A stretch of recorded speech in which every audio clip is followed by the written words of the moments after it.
अली बंगाल से तेहू बिहार गे, देखे में लागे छही पकी छिनार गे।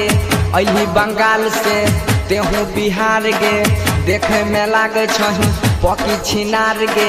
छौरा से करे जानी भच भच भच, हाँ मार तो देहात वाला खच खचा खच खच, कर तो सामान तोर फच फचा फच फच। मार तो देहात वाला कच कचा गच गच, कर तो सामान तोर फच फचा फच फच। अली बंगाल से तेहू बिहार गे, देखे में लागे छही पकी छिनार गे।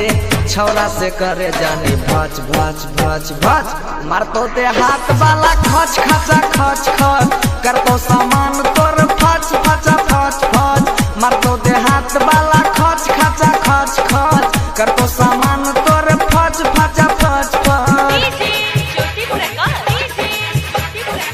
JK Yadav Films. JK Yadav Films.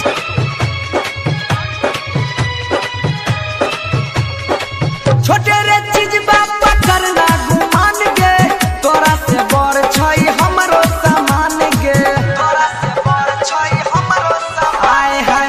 छोटे रे चीज बापा करना गुमान गे, तोरा से बड़ छई हमरो सामान गे।